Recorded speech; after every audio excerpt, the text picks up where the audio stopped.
Hello everyone. आज हम लोग चर्चा करेंगे WTO। ठीक है, इसकी स्थापना स्विट्जरलैंड में जिनेवा में 1995 में हुई थी। देख लेते हैं इसको क्यों बनाया गया था।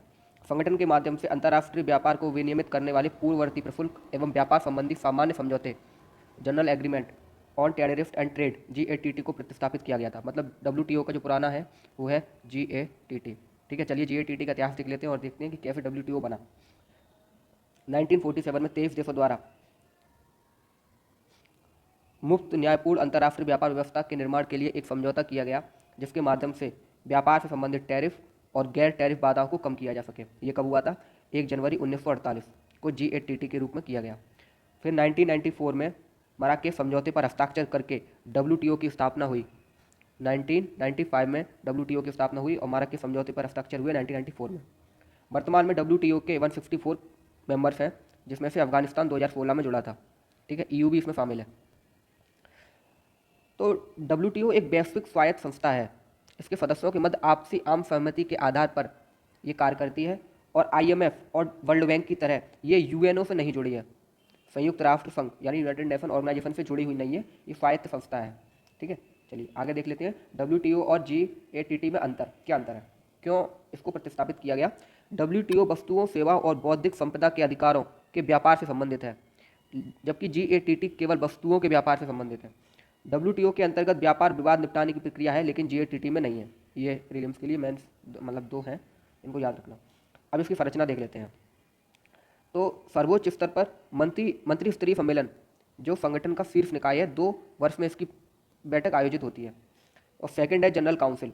ठीक है, इसमें सभी देशों के राजदूत शामिल होते हैं। इसका प्रमुख काम है विवादों को निपटाना और व्यापार नीति समीक्षा निकाय। तीसरे स्तर पर जो है वो है व्यापारिक परिषद, जो जनरल काउंसिल के अधीन ही है। इसका क्या काम है? वस्तुओं के व्यापार के लिए परिषद, सेवाओं के व्यापार के लिए परिषद, बौद्धिक संपदा अधिकारों के व्यापार संबंधी पहलुओं के लिए परिषद। ठीक है, ये है ट्रिप्स। ठीक है, और ये है GATS। ठीक है, चलिए अब इसके प्रमुख उद्देश्य कौन कौन से वो देख लेते हैं।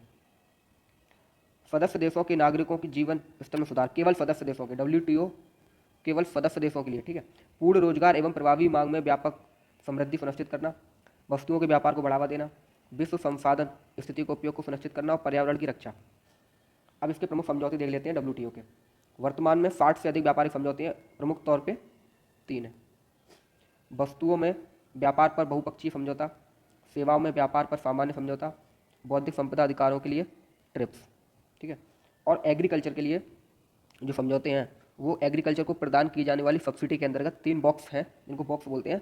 ग्रीन बॉक्स सब्सिडी, अंबर box subsidy, blue box subsidy. ये है सबसे ज़्यादा एग्रीकल्चर से। मैं इसमें बहुत सारे प्रश्न आए, अब इनको डिटेल में देखते हैं। तीनों बॉक्स क्या कहते हैं। तो ग्रीन बॉक्स सब्सिडी है, व्यापार विकृति उत्पन्न नहीं करता। इस प्रकार की सब्सिडी पर कोई प्रतिबंध नहीं है। इसके अंतर्गत पर्यावरण सुरक्षा कार्यक्रम, अनुसंधान, विस्तार, सेवाओं, आपदा और राहत इत्यादि के लिए सरकार द्वारा दी गई आर्थिक सहायता को शामिल किया गया है।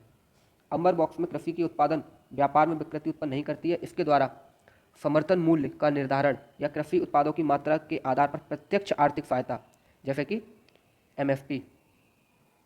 ठीक है, ये क्या है? विकसित देशों के लिए 5% और विकासशील देशों के लिए 10% सीमा निर्धारित की गई है। ठीक है, अब देखते हैं ब्लू बॉक्स। इसके द्वारा कृषकों को प्रदान किए जाने वाली आर्थिक सहायता को शामिल किया जाता है। कृषि उत्पादों के उत्पादन में मात्रात्मक कमी लाने के लिए उद्देश्य की जाती है। ब्लू बॉक्स सब्सिडी पर किसी प्रकार का प्रतिबंध आरोपित नहीं किया गया है। ठीक है, चलिए आगे चलते हैं। GATS और ट्रिप्स को डिटेल में देखेंगे। यह उरुग्वे दौर की वार्ता का परिणाम है। 1 जनवरी 1995 को लागू हुआ। अंतर्राष्ट्रीय व्यापार नियमों की विश्वसनीयता प्रणाली का निर्माण।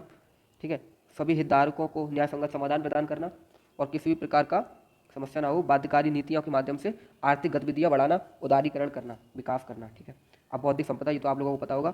कॉपीराइट संबंधी अधिकार, भौगोलिक संकेत यानी जोग्राफिकल इंडिकेशन, औद्योगिक डिज़ाइन, पेटेंट, ट्रेडमार्क, गोपनीय जानकारी की सुरक्षा, संविदात्मक लाइसेंसों में प्रतिस्पर्धी प्रथाओं पर नियंत्रण। ठीक है, तो अब इसके द्वारा प्रमुख रिपोर्ट 2 है। विश्व व्यापार सांख्यिकी समीक्षा, world trade statistical review and विश्व व्यापार रिपोर्ट। वीडियो अच्छी लगी हो लाइक करें, बहुत मेहनत लगती है बनाने में। सब्सक्राइब करें, ऐसी वीडियो कंटिन्यू आएंगी। Thank you so much.